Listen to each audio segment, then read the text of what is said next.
A Dios, aleluya. Siéntese, pero no siente el gozo, amén. Hermano, yo no sé usted, pero cuando escucho esta canción de la Trinidad, aquel que está agradecido de donde lo sacó el Señor, no puede ser indiferente, amén. La verdad que la palabra es clara. A veces la gente se admira cuando nos mira sirviendo al Señor, hermano, y yo no entiendo por qué se admiran. La palabra es clara, dice que de lo vil y despreciado saca a Dios del mundo para avergonzar a los sabios. Hermano, todo aquel que tiene vida en Cristo es porque era pecador. Y aunque seguimos pecando, amado hermano, ahora somos justificados por el sacrificio de Cristo en la cruz. Amén. Le voy a pedir por favor que así como está, abra su Biblia en Hebreos capítulo 9, versículo 28. Si un hermano de la iglesia le puede prestar una Biblia a los amigos que están aquí, hermano, por favor. Compartamos con ellos también. Y mientras usted lo busca, le damos la bienvenida a los hermanos y amigos que nos van a ver también a través de la página de Facebook. Es un placer, amado hermano. Estamos celebrando nuestro 5º aniversario y damos la bienvenida a todos, a los que habían venido de primero y a los que vinieron después. Sean todos bienvenidos. Cada uno de ustedes significa algo bien importante para Dios y para nosotros. Amén. ¿Lo tiene?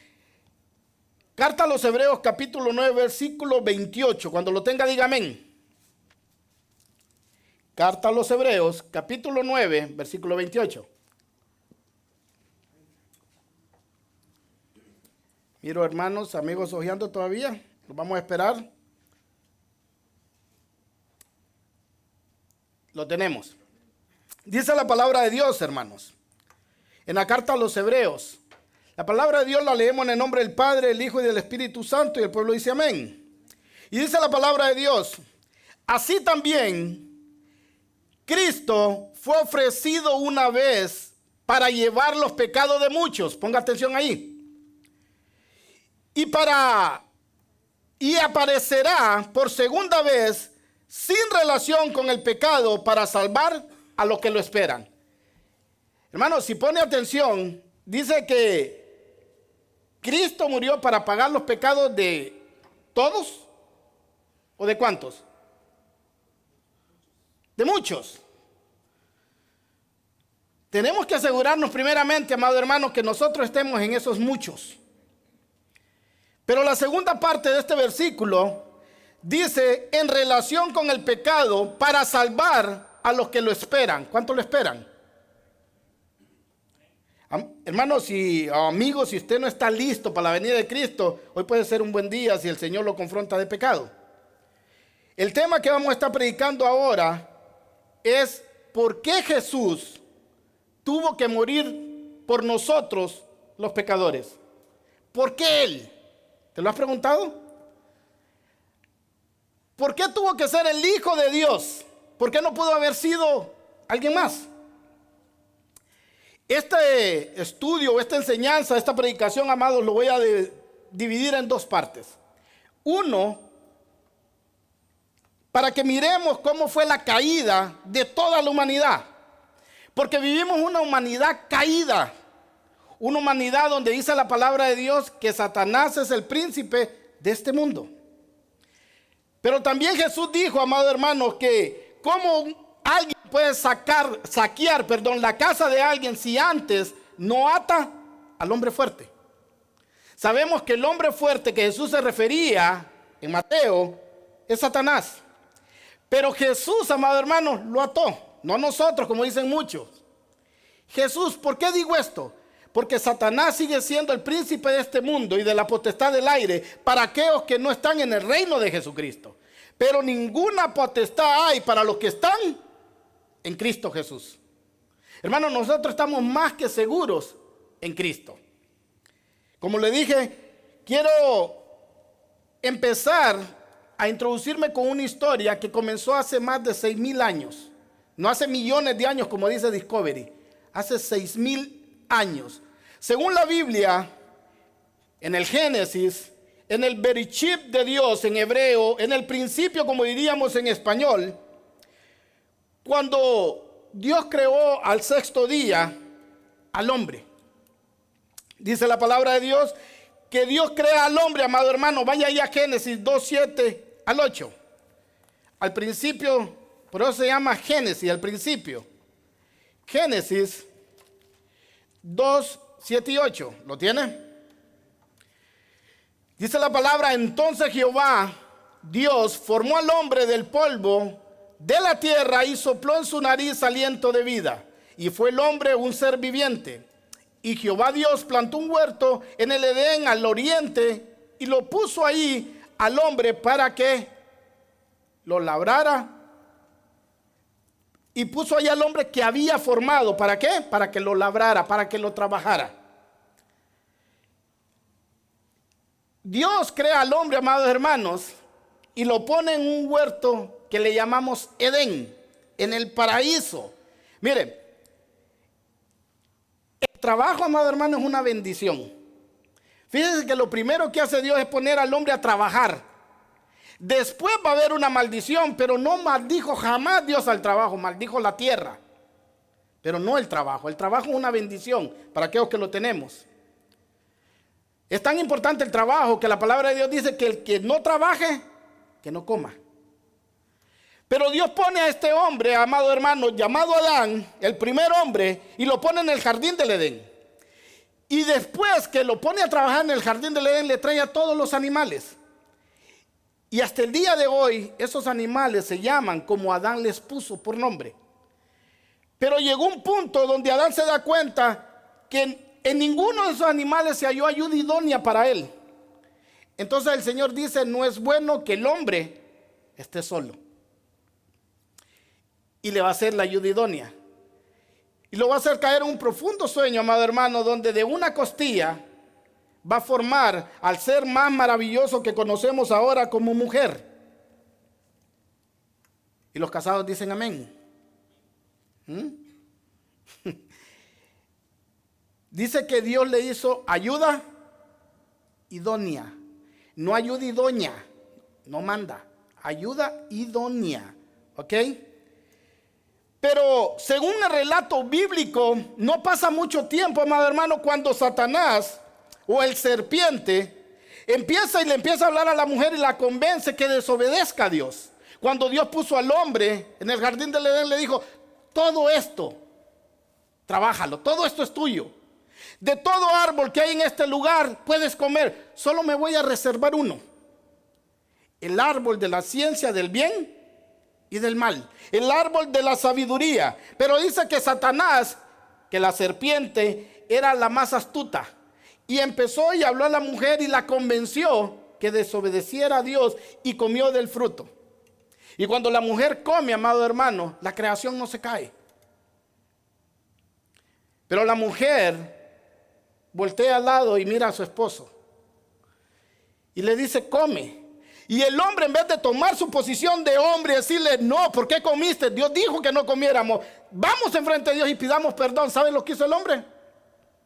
Parece que estuviera contando esta historia en el 2025. El hombre le hizo caso a la mujer y comió. Y la creación se cayó. Ahora, recuerde que le acabo de decir que el hombre y la mujer hicieron alianza con Satanás. ¿Qué había dicho Dios? De todo pueden comer, pero el día que coman, ese día morirán. ¿Sabe qué le dijo la serpiente? ¿Con que les ha dicho Dios que van a morir? No creo. Come. Y dice que el fruto se miraba apetecible a los ojos y para comer. Y cuando comió y la mujer no murió, le dijo Satanás: ¿duele panza? No, no vas a morir. Y le dio al hombre. Ahora, en esa alianza, amado hermano, Dios interfiere. Mira lo que dice Génesis, capítulo 3, verso 15. Génesis, capítulo 3, verso 15.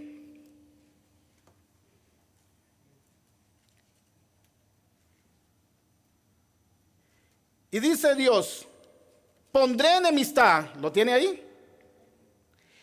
Pondré enemistad entre ti y la mujer, y entre tu simiente y la simiente suya. Esta te herirá en la cabeza y tú le herirás en el carcañal. Ahí se nos está anunciando el Mesías prometido. Desde ahí se nos anuncia la profecía de Cristo. Pero antes, amado hermano, si usted mira En Génesis capítulo 3 verso 7, dice que cuando ellos comen del árbol, se dan cuenta que están desnudos. ¿Lo tiene? Génesis capítulo 3 versículo 7. Al desobedecer a Dios, hacen alianza con Satanás y lo primero que hacen es coser hojas de higueras porque se dieron cuenta que estaban desnudos. ¿Sabe lo que trae el pecado, amado hermano? Vergüenza. Ellos al comer perdieron la inocencia y su comunión con Dios al desobedecerlo. Por eso Génesis, amado hermano, capítulo 3, verso 15 es tan importante porque se nos anuncia al Mesías prometido. Y dice que va a poner enemistad. ¿Por qué Dios tiene que poner enemistad entre la mujer y Satanás? Porque habían hecho una alianza. Porque se habían juntado y habían hecho una amistad. Dios rompe esa amistad y le dice, voy a poner enemistad. Y de la simiente de la mujer va a venir uno que te va a aplastar la cabeza, aunque tú le herirás el carcañal. Cuando Satanás vio a Cristo, amado hermano, colgado en un madero, celebró, creyendo que te había tenido la mejor victoria que podía imaginar.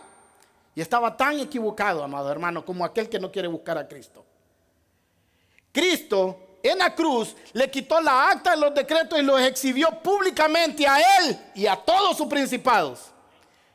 Y Cristo dice lo que es para él. Y no solamente pasó eso. Después dice la palabra de Dios que al tercer día Cristo resucitó. Y venció la muerte. No solo venció al diablo, no solo venció a los principados, sino que también venció la muerte. ¿Sabe para qué? Para darnos vida eterna a todos los que pongamos nuestra fe y confianza en Él. Por eso le preguntaba, ¿por qué Cristo tuvo que morir por nosotros los pecadores? Cuando alguien peca, amado hermano, esto muestra la inmediata separación entre la humanidad y Dios como creador. Cuando el ser humano está en pecado, lo primero que hace, ¿sabe qué es? Correr de Dios y esconderse. Lo primero que hace. ¿Sabe por qué el adúltero se va lejos? Para que no lo miren. Se esconde. ¿Sabe por qué los ladrones, aunque ahora ya roban de día y de noche, antes solo robaban de noche? Para que no lo miren. Saben que lo que hacen es vergonzoso. Se avergüenzan de eso. Saben que ofenden a Dios. Pero ellos son tan ignorantes que creen que escondiéndose o haciendo lo malo en oscuro, Dios no los puede ver. Y es pura ignorancia, amados hermanos. Porque dice la palabra de Dios que tenemos un Dios omnipresente. Dios está en todos lados. Pero Dios, amado hermano, desde el principio, desde que los primeros padres pecaron, Dios es el que busca al hombre. Dice que Dios lo fue a buscar y le dijo, ¿dónde estás tú, hombre? Y el hombre estaba escondido con sus hojitas. Dice Jesús en Juan 6:44, póngalo por favor, hermano, en la pantalla. Evangelio según San Juan capítulo 6:44. Mira lo que dice la palabra de Dios.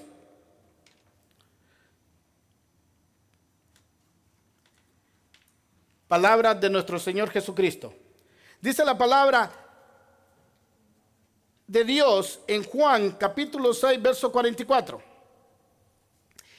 Nadie puede venir a mí si no lo trae el Padre que me envió, y yo lo resucitaré en el día final. Mire, he escuchado decir tanto esto que mucha gente ya hasta se lo creyó. He escuchado que cuando las personas llegan a la iglesia, amado hermano, dicen cosas como, yo busqué a Cristo, yo busqué a Dios. Ahora yo te hago una pregunta, ¿cuándo estuvo perdido Dios? ¿Cuándo estuvo perdido Cristo? Nunca. Los perdidos éramos nosotros. Y Él, amados hermanos, nos fue y nos buscó. Jesús dice, es imposible que alguno venga a mí si el Padre que me envió no le trajere. Si tú estás aquí es porque el Padre te trajo. Y lo creemos.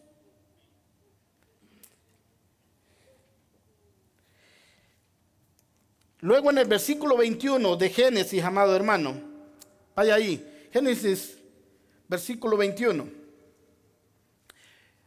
Aquí se nos anuncia por primera vez el sustituto, amados hermanos, de toda la humanidad que se quiera arrepentir. Génesis 3:21 dice: y el Señor Dios hizo vestiduras de pieles para Adán y su mujer y los vistió. Hermano, Dios tuvo que matar animalitos inocentes para cubrir al hombre. ¿Sabe qué es lo que nos anunciaba ahí? Un sustituto. Si usted va a Levíticos y empieza a estudiar el libro de Levíticos, se va a dar cuenta que el pueblo de Dios hacía sacrificios constantes. Uno en la mañana y uno en la tarde. ¿Sabe por qué? Porque todo el día pecamos. Pero Dios le está dando un sustituto al hombre para que cuando se acerque a él, sepa cómo hacerlo. El hombre no se puede acercar con sus propias obras. ¿Qué quiero decir, hermano? El hombre no se puede acercar con sus hojitas para cubrir su pecado. Es como Dios dice que se acerque. La palabra de Dios dice: arrepentíos y convertíos. Esa es la forma de acercarse a Cristo. Dios les quitó sus hojitas, que era algo temporal, y le puso algo que los cubriera permanente, que les durara. Porque ese es el Dios que tenemos. Un Dios, amado hermano, que nos da y nos da en abundancia. Como le digo, ellos con sus obras hicieron algo que los taparía temporalmente, coser hojas de higuera. Pero Dios demostró su amor y su provisión al darle túnicas de piel y vestirlos con algo duradero y no temporal. Este acto simboliza la gravedad de la vergüenza y de la desnudez espiritual a causa del pecado. Y todo hombre con sentido común, amado hermano, tiene que saber esto.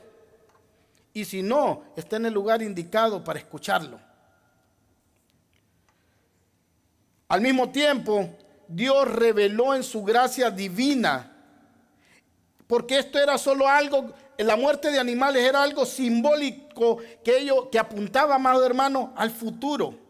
Apuntaba a algo más grande, apuntaba a alguien que no solamente iba a tapar el pecado, sino que lo iba a quitar de una vez y para siempre, dice su palabra. Además, Dios está sentando las bases de la venida del Mesías como una provisión divina y perfecta. El justo, amado hermano, muriendo por los injustos. Vaya a 2 Corintios, capítulo 5, verso 21, por favor.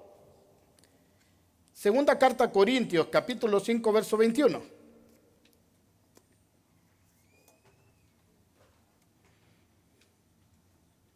¿Lo tiene?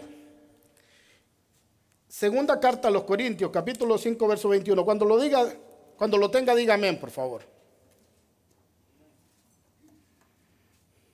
Mira lo que dice. El que no conoció pecado, lo hizo pecado por nosotros, para que fuéramos hechos justicia de Dios en él. ¿Sabe por qué el hombre no se puede jactar, amado hermano, de su salvación? Porque no es con nuestra propia justicia. La justicia que el hombre salvo tiene es la de Jesús. En la teología tenemos algo que se llama la doble imputación. Los pecados del hombre se le imputaron a Cristo y la justicia de Cristo se nos imputó a nosotros. Ahora cuando Dios nos mira, Dios Padre nos mira, no nos mira a nosotros, porque Dios es santo y nosotros no. Pero mira la sangre del cordero inmolado en el madero que nos limpió, y a través de esa sangre nos mira justos. Y por eso le adoramos y por eso le glorificamos. A través de la expiación y la propiciación, para los amigos que no saben qué es, ahorita lo explico. Pero el sacrificio de estos animales, como le digo, solo harían algo temporal, pero anunciaban algo permanente a nuestro Señor Jesucristo, que lo haría de una vez y para siempre. La sangre de estos animales como expiación solo tapaba el pecado. La sangre de nuestro Señor Jesucristo lo quita. La sangre de estos animales, amado hermano, solo calmaba la ira de Dios, la aplacaba. La sangre de Cristo la quita, y no solamente la quita, nos hace amigos de Dios. Wow. Tenemos un Dios maravilloso, amados hermanos. Hay gente que dice, ¿por qué los cristianos cada vez que hablan de Cristo tienen que hablar de sangre? Porque es por esa bendita sangre que tenemos vida, hermano. Por esa bendita sangre. Mira lo que dice la carta a los Hebreos. Vaya ahí, por favor. Hebreos 9, capítulo 22, para darle contexto bíblico a lo que le estoy diciendo. Carta a los Hebreos, capítulo 9, verso 22.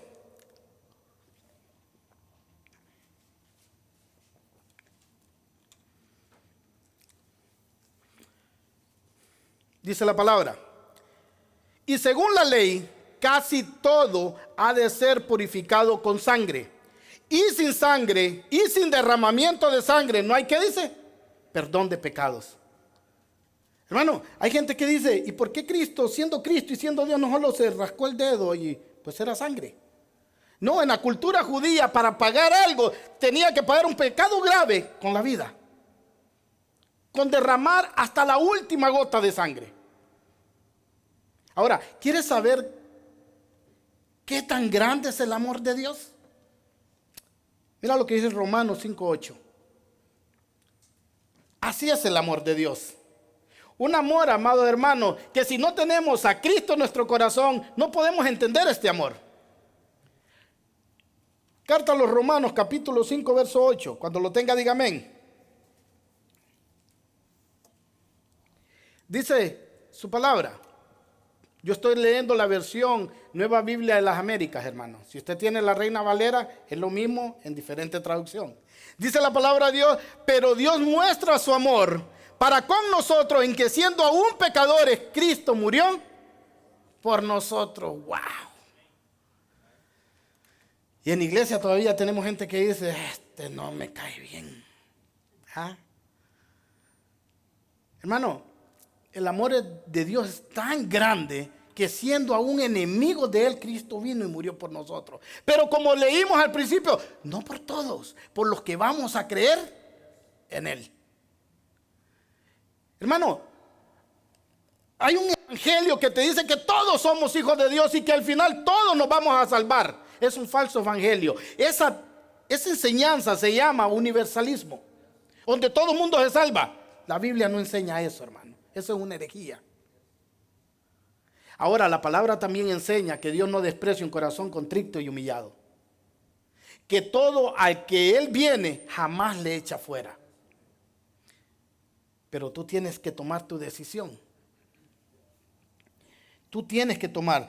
Cristo tuvo que derramar su preciosa sangre para poder hacer propiciación y expiación por lo que vamos a creer.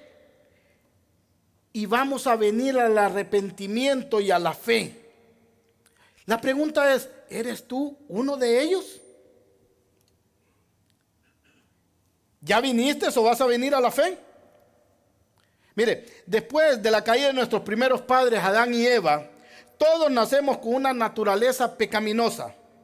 Y la Biblia dice en Romanos 3:23 que por cuanto todos pecaron, ¿cuántos dije? Todos. Todos están destituidos de la gloria de Dios.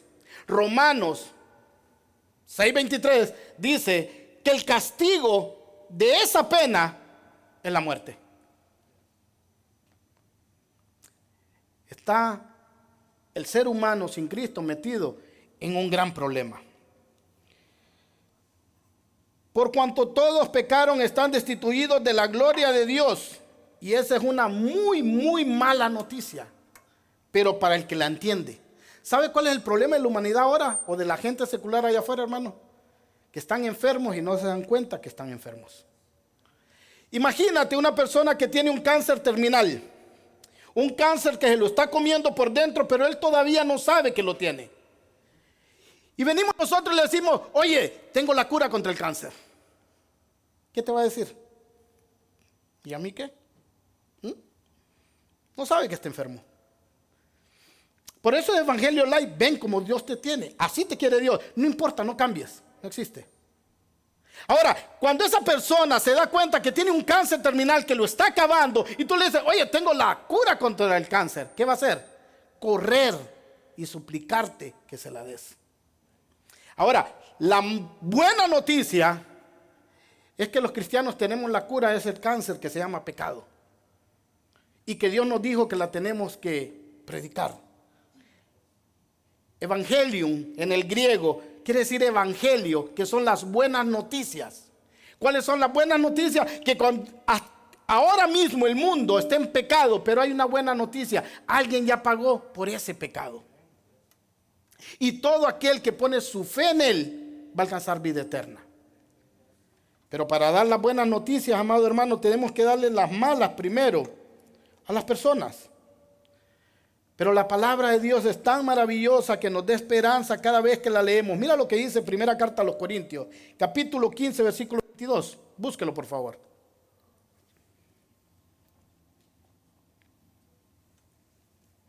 Primera carta a los Corintios, capítulo 15, versículo 22.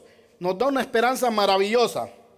Dice la palabra de Dios: porque así como en Adán todos mueren, también en Cristo todos serán vivificados. Ahora, aquí todos no son todos.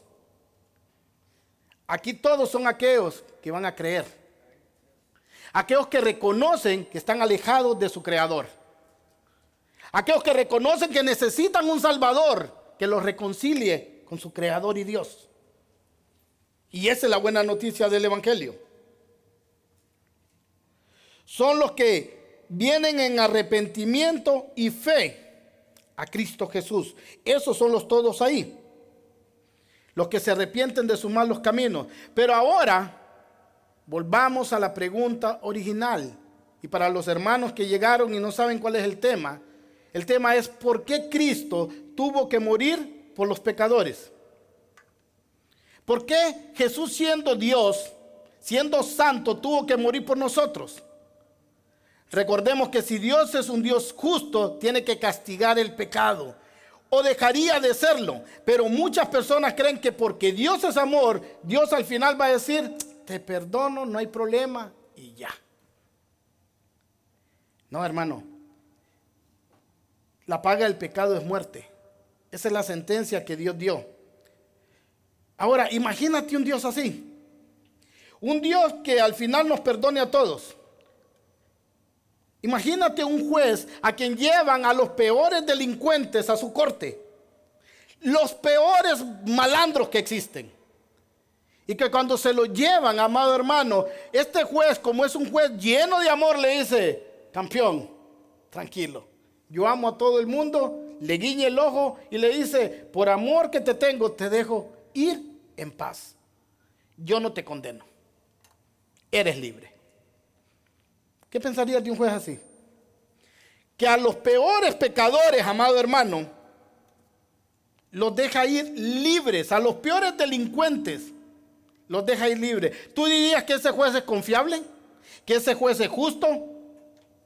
¿Lo harías? Imagínate a alguien que te ha matado un hijo. Imagínate a alguien que ha violado a una hija. Y este juez, en el nombre del amor, le dice: te perdono, vete. Le guiña el ojo y hasta le aplaude con una palmadita en la espalda: vete. La pregunta es: ¿pensarías que este juez es justo? ¿Porque ama a todo el mundo, que es confiable? Seguro que no, porque hay algo en todo ser humano, amado hermano, que quiere justicia cuando ve lo malo. Mire, hay algo bien tremendo, mire. Hasta los malos quieren justicia. Hasta los malos. Porque es un atributo que compartimos con Dios. Dios es justo y Él ha puesto algo de justicia en cada corazón de ser humano. El ladrón, cuando le roban, él va a poner una denuncia: me robaron. Ah, pero es ladrón. El que pide prestado, amado hermano, y no paga, cuando no le pagan, se enoja. Y dice: no es justo que no me pagues. Ah, pero él no paga. Nadie diría, amado hermano, que ese juez sería justo. ¿Sabe por qué? Porque no está aplicando justicia. Está siendo un juez que en el nombre del amor está dejando ir a todos los malvados.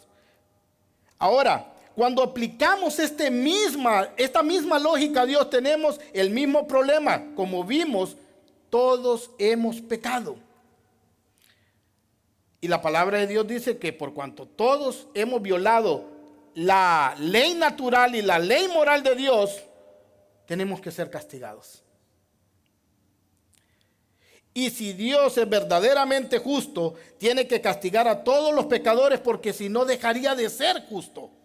Y la Biblia dice que todos sin excepción, vamos a tener que ser condenados si alguien no paga por nuestros pecados. La mala noticia también es que hemos ofendido a un Dios infinito. No has ofendido a otra persona. Has ofendido a un Dios. Y la justicia divina, amado hermano, es como una guillotina donde nadie se escapa de ella. Nadie puede huir de la justicia de Dios. Hay gente que dice, oye, ese hombre era tremendamente malo y se salió con la suya. Nunca cayó preso, vivió como rey y se fue sin pagarla. Errado. La verdadera vida comienza después de la muerte. Hermano, el que no la paga aquí, la paga al otro lado. Pero de la justicia de Dios nadie se escapa. Ahora, tenemos un Dios de amor también. Tenemos que entender que no podemos tener un Dios más o menos justo, como es imposible también tener una mujer más o menos embarazada. O está embarazada o no lo está. O Dios es justo o no lo es. Y sabemos, amado hermano, que Dios es justo. Y por eso Dios trata con tanta seriedad el pecado del ser humano. Si este dilema es real, solo existen 3 soluciones posibles y lógicas para el problema del pecado, y las vamos a examinar a profundidad. La primera, hermano, es la más popular de las soluciones en los tiempos donde vivimos. Y es que Dios simplemente perdona a todo el mundo sin exigir un pago por nuestros pecados. Ese es el evangelio que se está predicando en muchos lugares. Ese Dios bonachón que todo mundo prefiere, que todo mundo le gusta, que cuando alguien peca, cuando alguien transgiere su ley, viola su ley moral, le cierra el ojo y le dice, tranquilo, príncipe y princesa de Dios, todo bien. Como decimos los hondureños, todo cheque. No hay problema, te perdono en el nombre del amor. Todo va a estar bien. Esta visión de Dios es muy atractiva porque, ¿sabe por qué? Porque elimina la incomodidad de la cruz. Elimina la culpa y la necesidad de arrepentimiento. Es el evangelio light que muchos predican hoy en día. Un evangelio sin cruz no es evangelio. Cerca de mi casa, hermanos, abrieron un salón del reino de los amigos testigos de Jehová. Y me llegan a evangelizar todas las semanas. ¿Ah? Dios es bueno, me lo está llevando para que hablemos. Y ayer llegaron 2 personas muy agradables, muy agradables. Y me dijeron, te traemos las buenas nuevas. Le dije, ¿me trae el evangelio? Sí, me dijeron. Cuando le dije, ok, le escucho. Eran 2 señoras muy agradables. Bárbara y Rosa se llamaban. Dios las bendiga. Y estas mujeres me dicen, te traemos la buena noticia. ¿Y cuál es la buena noticia? Es que un día las guerras se van a acabar. ¿Esas son las buenas noticias del evangelio? Sí. ¿No te alegra que un día las guerras se van a acabar? Pues sí. Pero el mundo siempre ha tenido guerras. Dice la Biblia que van a haber rumores, van a haber guerra y rumores de guerra. Ahora le digo, las personas tienen una guerra continua en su corazón. Y esa guerra no se acaba cuando se acaben las guerras. ¿Les puedo sugerir algo? Les dije, con mucho respeto, con mucho amor y menos, sí. Prediquen el evangelio. Este es el evangelio. Le digo, no es el evangelio. Es más, Pablo dijo, si alguien llega predicando otro evangelio que no es este, y no es que haya otro, sino que hay falsos, sea esa persona anatema. Traducción, maldito. Le digo, las buenas nuevas del evangelio, Pablo las explica en el capítulo 15 de Corintios. Y dice, yo les anuncio lo que también me anunciaron a mí, que Jesucristo pagó por nuestros pecados en una cruz y que al tercer día resucitó, y todo aquel que en él crea tendrá vida eterna. Ese es el evangelio de Jesucristo. Prediquen a Cristo. También lo predicamos, me dijo. Cristo no es la segunda opción ni la tercera opción. Cristo es nuestra primera opción. El evangelio, amados hermanos, es predicar a Cristo y a este crucificado. Ese es el evangelio de Cristo. Dios te ama tal como eres y punto, pero este Dios indulgente no puede ser realmente bueno. ¿Qué pensarías de un padre que nunca corrige a sus hijos? ¿Qué pensarías de un padre que sus hijos son malcriados, intolerables, son insoportables? Golpean, escupen, son malcriados. ¿Dirías que este es un buen padre? ¿O dirías que es un padre negligente, indiferente, incluso cruel por su forma de ser con sus hijos? Hermano, el amor verdadero tiene que incluir justicia, un amor que no se indigna ante lo malo, que no se duele por lo injusto, que no se opone ante la crueldad. No es amor en lo absoluto. Es indiferencia disfrazada de tolerancia. Pero no es amor. Imagínate el hombre que diga, ay, yo amo a mi mujer porque me engaña con todo el mundo. Si así hubiera sabido, me hubiera casado antes. No. El hombre que trata mal a su esposa, la esposa diga, amo a mi esposo porque me encanta cuando me pega. No, si lo tolera, es tolerancia disfrazada. Es indiferencia disfrazada de tolerancia. Además, un Dios así no puede inspirar verdadero respeto. Uno tiende a descalificar a aquellas personas que no tienen estándares. Por ejemplo, hermano, volvamos al juez que les dije al principio. Un juez que le llevan a los peores delincuentes y los deja libres, ¿tú dirías que es un buen juez o dirías que es un juez corrupto? Exactamente. Ahora te pregunto, ¿tú crees que nuestro Dios es corrupto? No. Tenemos que hallar la solución a este dilema del perdón del pecado. Pero nuestro Dios no es corrupto. Es lo mismo un maestro que pasa a todos los estudiantes para que le digan qué bueno es el estudiante, pero todos pierden el examen. ¿Es un buen maestro o un mal maestro? Todas las cosas importantes tienen un peso moral para que valgan la pena. Si nuestras acciones no tienen consecuencias reales, entonces nosotros no somos importantes para Dios. Porque no hay consecuencia de lo malo que estamos haciendo. Además, este sería un Dios malo, monstruoso, porque si Dios no hace nada cuando mira el pecado, se convertiría en cómplice del pecador. Estaría pecando por omisión. ¿Qué es pecado de omisión? ¿Saben? La gente el pecado que menos conoce es el de omisión. Porque ellos saben que adulterar es pecado, robar es pecado, matar es pecado, cometer homicidio. Ellos saben que desear las cosas es malo. Pero, hermanos, la palabra de Dios dice que hay un pecado de omisión y es saber hacer lo bueno y no hacerlo.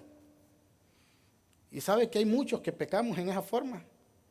A veces miramos la necesidad y volteamos a ver al otro lado. Es pecado de omisión. Saber hacer lo bueno y no hacerlo. Estás pecando. Y vas a ser juzgado un día también por ese pecado.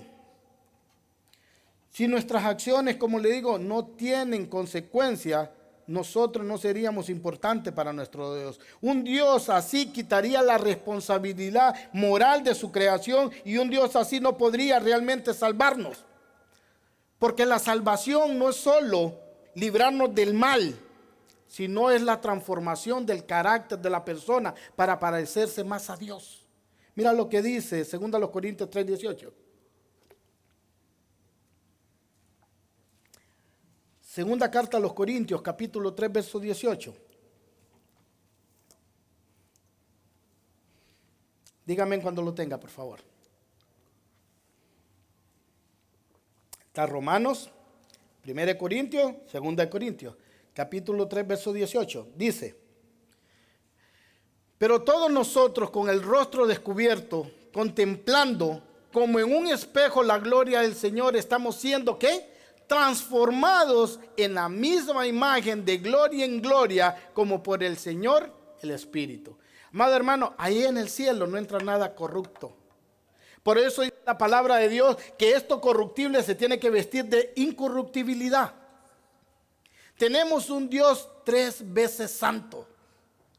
Hermano, hay gente en iglesia que no vive en santidad, pero hace milagros. Hay gente en iglesia que saca fuera demonios, pero no tiene santidad. Y cuando esta gente muera, según Mateo 7:20 en adelante, dice que van a llegarle reclamando a Jesús al cielo.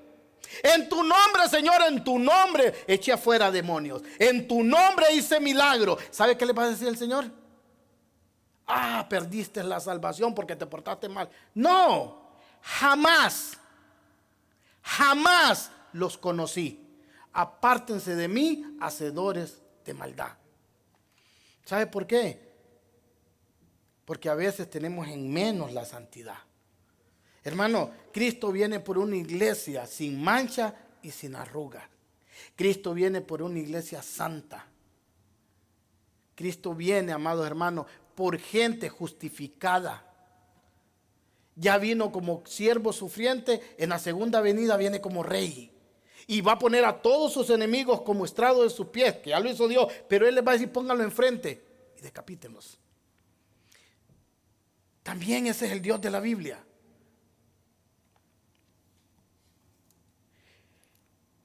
Hemos tenido en cuenta esta opción de cómo un Dios de puro amor no puede solucionar este dilema. ¿Por qué Jesús tuvo que morir por nosotros los pecadores? Ahora miremos la segunda opción. Y es un Dios de pura justicia. Un Dios sin misericordia. Una justicia sin esperanza y sin perdón. En esta opción, Dios es como un Dios que nunca se deja influenciar ni por la súplica ni por las lágrimas. Cada pecador va a recibir el castigo que se merece, ni más ni menos. Justicia perfecta. El problema de esta opción, amado hermano, es que este Dios destruye toda esperanza humana de ser perdonado. Si Dios castiga el pecado sin posibilidad de perdón, entonces no hay quien se salve, porque leímos que todos hemos pecado.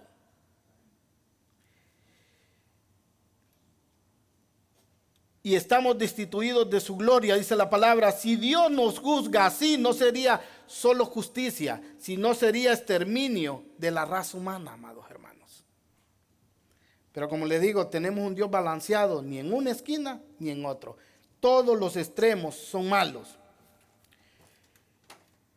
Y esto del exterminio contradice la naturaleza del Dios de la Biblia como creador. Por eso Dios dio un medio para que el ser humano sea restaurado. Y ese medio es la predicación del Evangelio de Cristo. Mira lo que dice Juan 3:18. Todos conocemos los versículos antes de memoria. Pero cuando usted lea la palabra de Dios, cuando usted lea la Biblia, amado hermano, aprenda a leer su Biblia en su contexto. No solo el pedacito que le gusta. No lo saque de contexto y arme su propio pretexto. ¿Lo tiene? Dice, el que cree en Él, estamos hablando de Jesús, el que cree en Él no es condenado. Pero el que no cree, ¿qué dice? Ya ha sido condenado porque no ha creído en el nombre del unigénito Hijo de Dios. Y vuelvo y te pregunto, ¿crees en Dios?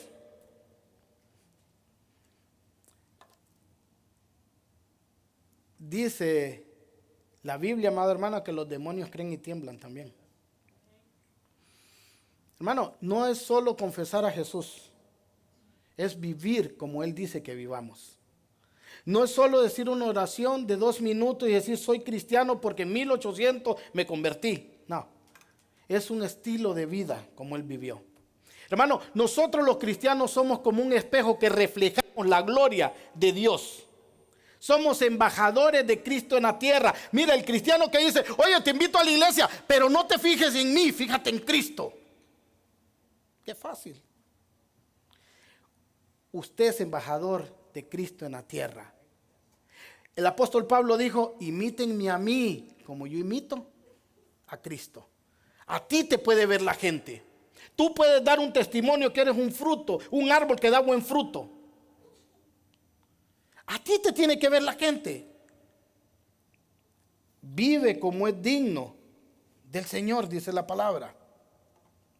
Vive como es digno del Señor. Si nuestras acciones no tienen consecuencias reales, entonces somos, mira lo que dice, entonces somos realmente importantes para Dios. No, no somos realmente importantes para Dios. El problema aquí es que este Dios destruye toda esperanza, como le digo, humana. Dios creó al ser humano para tener una relación de amor, pero Dios no quiere que las personas, amado hermano, vengan a Él por miedo o porque no tengan otra opción, sino que reconozcan la necesidad que ellos tienen de un Salvador. Hermano, en el jardín del Edén, cuando Dios mató los animalitos y anunció el sustituto, el que iba a morir por todos aquellos que se iban a arrepentir, no fue una segunda opción. Dios no tiene, mire, yo he escuchado predicadores, incluso pastores decir, Dios siempre tiene un plan B. Si tu Dios tiene un plan B, no es el Dios de la Biblia. Dios no tiene plan B, Dios no se equivoca. Dios es omnisciente. Dios es todopoderoso. Dios no puede tener plan B. Dios había creado 2 seres humanos perfectos, pero les dio la oportunidad con algo que se llama libre albedrío de escoger lo que querían. Ellos sí tenían un libre albedrío perfecto. Nosotros ya no.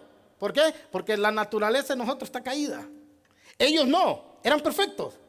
Y ellos decidieron hacer alianza con Satanás. Pero Dios no los abandonó.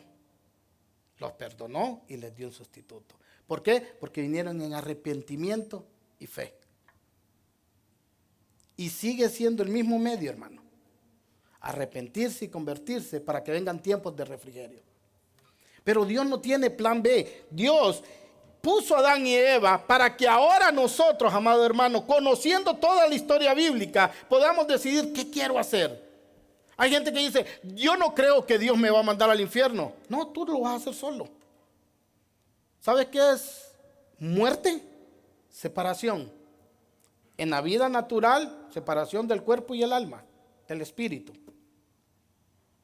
En lo espiritual, la muerte espiritual es separarse de Dios.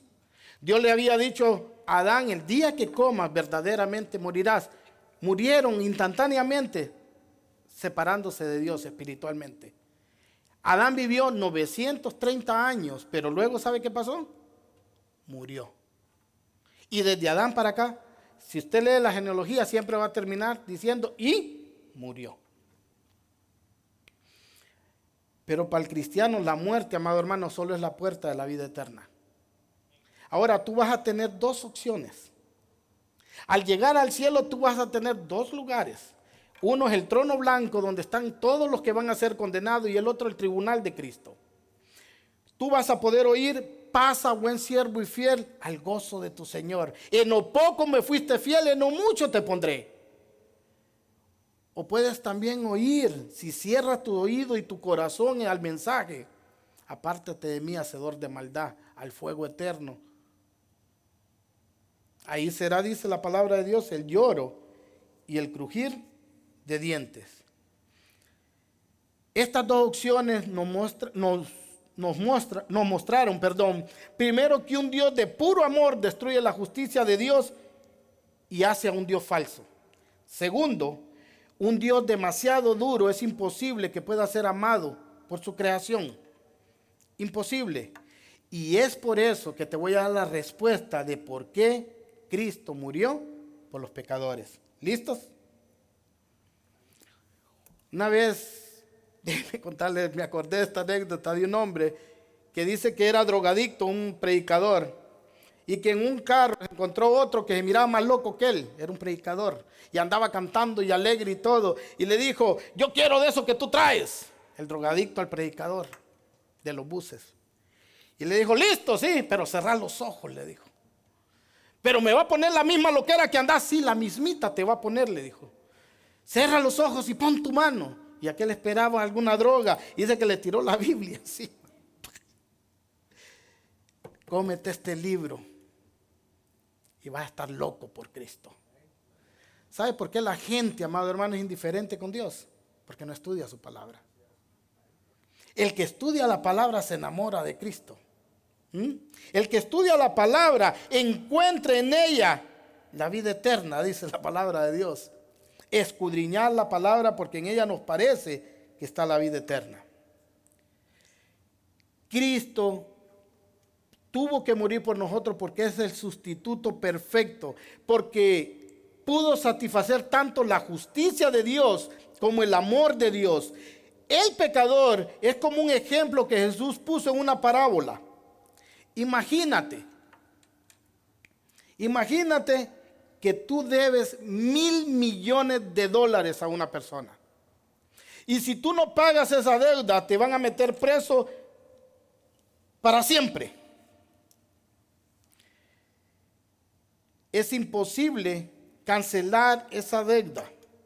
Tu situación es desesperadamente mala, porque sabes que ni en 1,000 vidas puedes pagar una deuda así.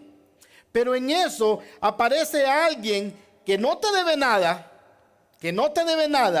pero es tan rico que te dice: yo pagaré tu deuda. No porque ignore tu deuda es real y tu deuda te va a llevar a un castigo tremendo. Si Él no la paga, tú vas a sufrir las consecuencias. Pero Él asume completamente la paga. Él asume completamente tu deuda y la paga. ¿Cómo te sentirías que alguien hiciera algo así por ti? Eso fue lo que hizo Cristo en la cruz. Cristo pagó una deuda que para nosotros era imposible pagarla. Imposible. Y Él la pagó. Y no nos debía nada.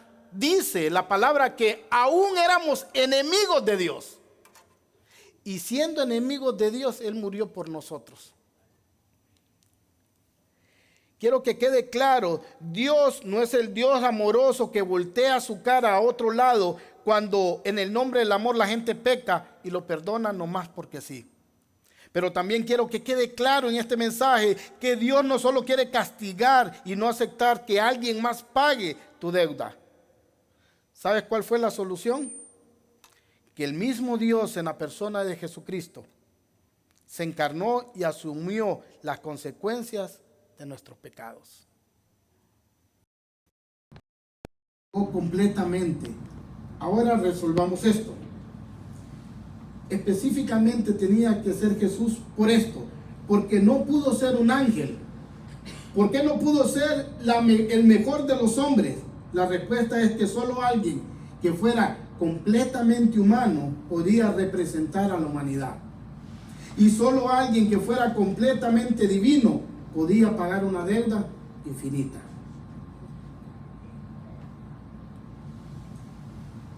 Cuando Dios le dijo a la mujer en el jardín del Edén: pondré enemistad entre su simiente. Cristo viene de la simiente de la mujer, es nacido de mujer, pero la simiente no fue de hombre, sino fue divina. Cristo es 100% Dios y 100% hombre. Por eso Cristo es el único que podía pagar una deuda así. Él era el representante de la humanidad.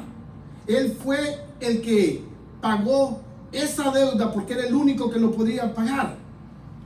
Como un humano verdadero, Jesús puede actuar legítimamente como nuestro representante. No es un extraño pagando una deuda ajena, sino nuestro hermano mayor asumiendo la responsabilidad por nosotros. Jesús, como Dios verdadero, tiene el valor infinito y necesario para saldar una deuda infinita, porque el pecado cometido a un Dios eterno merece un castigo eterno. Y solo una persona de un valor eterno como Jesucristo podía pagar tal precio, hermano. Ninguna persona finita, por buena que se crea, podría jamás cubrir esa deuda. Por eso Dios nos tiene que quitar las hojitas de higos que nos ponemos. Nadie va a ser salvo por obras. Dice la palabra de Dios que es por fe. Y sabe, amado hermano, también dice Efesios que la fe también es un don de Dios. O sea que en la salvación, ¿sabe lo que ponemos nosotros? El pecado. De ahí todo lo hace Cristo por nosotros. Porque aún la fe es un don es un regalo que nos da Dios a nosotros. Si entiendes este mensaje, amado hermano, tienes que estar completamente agradecido con nuestro Señor. La justicia de Dios y su misericordia en esa cruz pasó algo maravilloso, algo único, porque la justicia de Dios y su misericordia se abrazaron, hermano.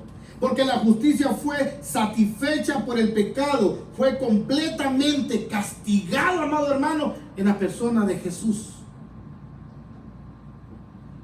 Todo el pecado de aquellos que van a creer, Jesús lo absorbió en su cuerpo, hermano.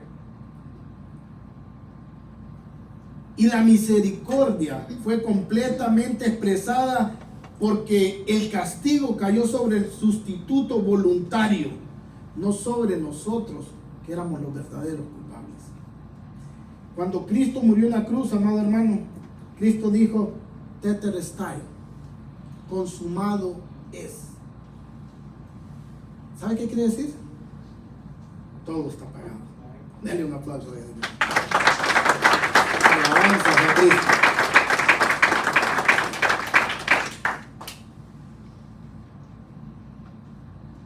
Todo fue pagado. En la cruz, Dios mostró su verdadero carácter. Él no es un Dios que exige sacrificios de otro, sino que es un Dios que se sacrifica a Él mismo. Dios no es un tirano que quiere castigar a todos, sino un padre amoroso que muere por sus hijos. La cruz, hermano, no es la demostración de cuánto Dios odia el pecado. La cruz, que es verdad que Dios odia el pecado, pero la cruz es la demostración de cuánto Dios ama al pecador. La verdadera demostración de amor no es cuánto recibimos. La verdadera demostración de amor es cuánto damos. Y Dios lo dio todo por nosotros. Wow. La verdadera demostración de amor es cuánto estamos dispuestos a dar nosotros. Hoy si leamos, creo que el versículo más conocido que todo el mundo casi se lo sabe de memoria, Juan 3:16. Y espero que lo entiendas sabiendo ahora por qué murió Cristo por ti. Dice Juan 3:16, de tal manera amó Dios al mundo, que ha entregado a su único Hijo para que todo aquel que en Él crea no se pierda, mas tenga vida eterna. ¿Quieres algo mejor todavía? Mira lo que dice Romanos 5:18. Carta a los Romanos, y con esto estamos terminando. Capítulo 5, verso 18. Búsquelo, por favor.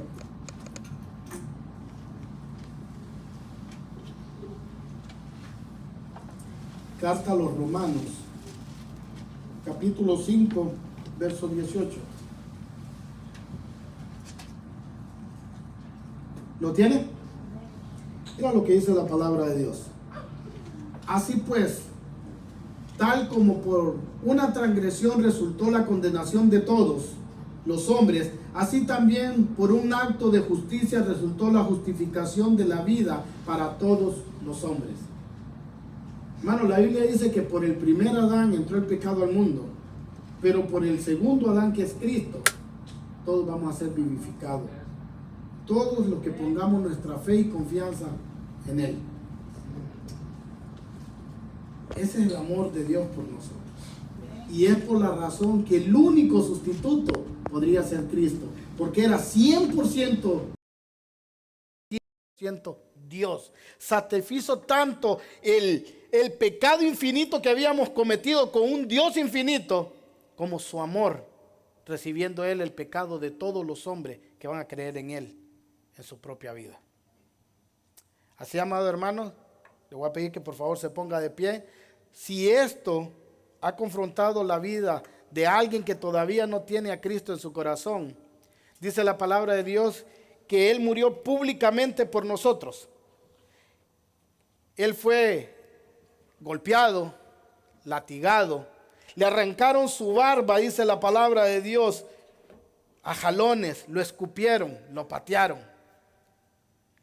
Lo pasearon desnudo, hermano, para sacarlo de la ciudad de Jerusalén y llevarlo al Gólgota. Y Él no se avergonzó por morir por nosotros. Y si tú no te avergüenzas de Cristo y este mensaje te ha confrontado, allí donde estás, cuenta con tu Creador, ponte a cuentas con tu Señor. Cerremos los ojos y si Dios te ha confrontado, levanta tu mano y pídele perdón ahí donde estás. Dile, Señor, gracias. Gracias, Padre, porque tú hablas a tiempo y fuera de tiempo. Gracias, Señor, porque yo había creído que había tomado la decisión, pero ahora entiendo que fuiste tú el que puso el querer como el hacer en mí para venir a escuchar tu palabra. Si te has alejado de Cristo, recuerda, Él ya pagó por tus pecados. Sé como el hijo pródigo, como aquel hijo que aunque se fue, cuando estuvo entre los cerdos se dio cuenta que esa no era su naturaleza. Él recordó que en la casa de su padre aún los criados vivían mejor que él y dijo, yo volveré, pero no solo iba a volver a reclamar como hacen muchos, sino que dijo, le voy a pedir perdón a mi padre. Y voy a decir, Padre, he pecado contra ti y contra el cielo. Y te pido que me aceptes como uno de tus siervos. Pero si eres hijo, dice que el padre lo está esperando con ansias. Y corrió y lo abrazó y le puso calzado, le puso anillo y una túnica. Porque el hijo, cuando se va de casa, tarde o temprano va a regresar. Y si tú estás alejado de tu casa, voltea a ver la cruz de Cristo y recuerda que Él ya pagó por ti. No te sigas dejando mangonear por el pecado y por Satanás. Él ya está vencido. Fue avergonzado. Ya la muerte ya no tiene potestad en nosotros, porque Dios la venció también. Cristo la venció en la cruz. Pero tienes que arrepentirte y convertirte en tus malos caminos para que puedan venir tiempos de refrigerio. Te alabamos, Señor, te bendecimos. Gracias por tu palabra. Gracias por tu amor incomparable, Señor. Gracias porque si no hubiera sido tú, Señor, todos nos hubiéramos perdido porque todos estábamos condenados. Tú diste lo mejor que tenías y fue tu Hijo. Lo mejor que podemos hacer, Señor, es darte la obediencia, Señor. Tu palabra es clara, dice que tú no quieres sacrificio, Señor, sino que obediencia. Y tu palabra dice que tú mandas en todos lados, a todo el mundo, que se arrepienta, Señor. Tu palabra también dice que tú no echas afuera un corazón contrito y humillado. Que todo al que a ti viene, tú lo recibes y le vas a dar vida eterna y lo levantarás en el día postrero, Señor. Ayuda, si hay alguien aquí, Padre precioso de la gloria, que todavía no te conoce, toca su corazón de piedra y cámbialo por uno de carne, Señor. Aquel que está separado de ti, Señor, que ahora entienda que tiene que volver a casa. Porque es el mejor lugar donde podemos estar, Señor. Porque tú nos amaste con amor eterno, Padre. Porque tú nos diste las arras de la promesa que es tu Espíritu Santo, Señor. Y Él no nos puede dejar tranquilos, Señor. Aunque lo podemos llegar a conquistar, Señor, es imposible que se vaya porque es el sello con el que nos sellaste para decir que somos de tu propiedad. Gracias te damos, Padre, en el nombre de Jesús. Y como iglesia te damos gracias por nuestro 5º aniversario, Señor. Bendice a cada amigo, a cada hermano de la congregación y a cada hermano que vino de otra congregación a compartir con nosotros. Bendícelo grandemente. Padre, en esta hora, si es tu voluntad, tu deseo, Padre, nos unimos nosotros también para aquel que esté enfermo, Señor. Tú puedas hacer un milagro en su vida. Quita, Padre, todo dolor. Quita todo aquello que molesta, Padre, enfermedad en la vida de los que estamos aquí, en los que nos oyen. Pero lo más importante, Padre precioso, es que el que no te tenga, Padre, en su corazón, se humille y pida perdón. Tu palabra dice que de qué le sirve al hombre ganar su cuerpo, Padre, si va a perder su alma. Mira, Padre, que estemos seguros en ti, Señor. Tu palabra dice que tus ovejas oyen tu voz y te siguen, Señor. Y que nadie las puede arrebatar de tu mano porque no hay nadie más poderoso que tú.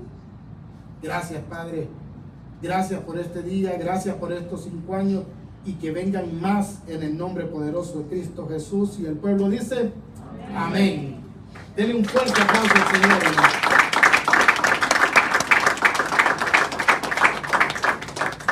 De verdad ha sido una bendición tenerlos aquí con nosotros, que compartan con nosotros.